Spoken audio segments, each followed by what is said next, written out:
देश की वायु सेना में काम करने वाला एक अधिकारी बीते 2 माह से अपने बेटे की मौत पर पुलिसिया कार्रवाई न होने से परेशान होकर आज हरियाणा के कैबिनेट मंत्री अनिल विज के दरबार में पहुंचा। उसने कैबिनेट मंत्री से न्याय के लिए गुहार लगाई। दरअसल भारतीय वायुसेना की आकाश डिफेंस मिसाइल यूनिट में डिप्टी इंजीनियर कार्यरत राहुल की महेश नगर स्थित एक बिल्डिंग की तीसरी मंजिल से गिरकर संदिग्ध परिस्थितियों में मौत हो गई थी। पुलिस ने लाश को कब्जे में लेकर शव का पोस्टमार्टम करवा दिया था।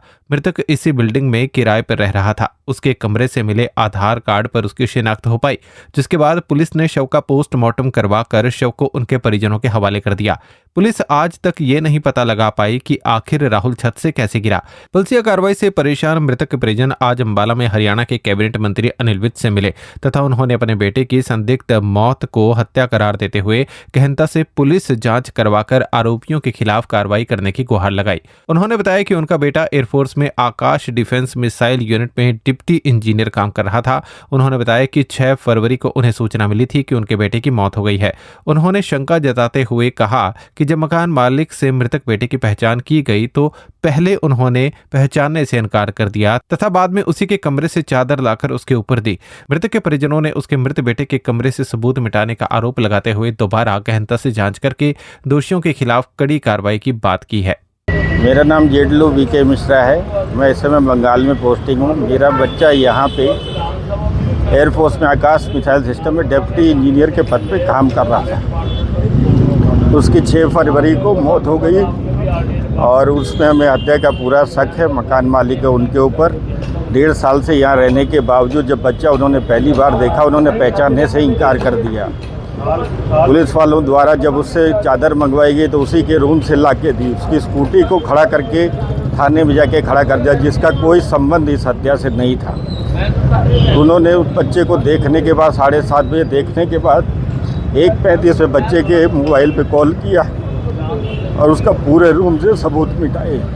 इसमें जो पुलिस वाले हैं उन्होंने कोई कार्रवाई नहीं की। बच्चे को अननोन में जाके उसको मोर्चरी में रख दिया, जिसका डेथ सर्टिफिकेट मेरे पास ऐसे अननोन बन के चला आया है। इससे पता लगता है पुलिस ने कितनी टाइट जांच करी है। मैं आज केंद्रीय मंत्री विज साहब के पास आया, उनसे मैंने दरख्वास्त करी है। उन्होंने मुझे आश्वस्त किया है कि मेरी FIR लिखी जाएगी और संपूर्ण जांच होगी। मुझे इनसे बहुत ज़्यादा उम्मीद है। सारे तथ्यों पे जांच हो, इसमें ज़रूर कुछ ना कुछ निकलेगा और मेरे बच्चे को न्याय मिल। फरवरी माह में छत से गिरकर संदिग्ध मौत के शिकार हुए अपने बेटे को इंसाफ दिलाने के लिए एयरफोर्स के अधिकारी बंगाल से लेकर आज कैबिनेट मंत्री अनिल विज से मिले और अपने बेटे की मौत को हत्या बताते हुए मामला दर्ज करके गहराई से जांच करवाने की मांग की, जिस पर हरियाणा के कैबिनेट मंत्री अनिल विज ने महेश नगर थाना के प्रभारी को फोन करके आदेश दिए कि मामला दर्ज करके संदिग्ध मौत की निष्पक्षता से जाँच करवाई जाए तथा दोषियों के खिलाफ कड़ी कार्रवाई की जाए। मैंने अभी संबंधित SHO को फ़ोन करके कहा है कि इमीडिएटली पहले FIR दर्ज करो और दर्ज करके फिर इसकी जांच करो और जांच करके जो तथ्य आए उस पर कार्रवाई करो।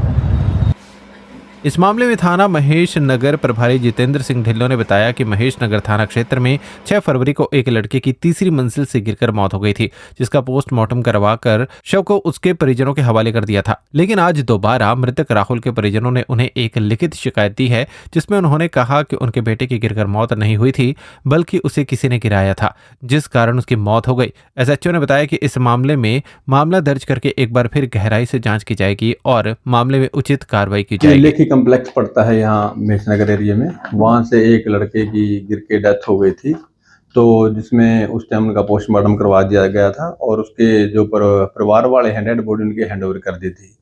लेकिन दोबारा फिर इन्होंने कंप्लेंट दी है आज मेरे को कि इनको कोई शक है कि इनके जो इनका बेटा है वो गिरा नहीं है, उसको कहीं न कहीं से किसी ने मतलब गिरा दिया है। तो उस पर जो भी जाँच बनेगी आगे उस पर कार्रवाई करके कार्रवाई की जाएगी। मामला दर्ज किया जाएगा फिलहाल? हाँ, फिलहाल इसकी तस्दीक करके FIR दर्ज कर लेंगे। उसके बाद जो भी जांच होगी उसमें कार्रवाई करेंगे।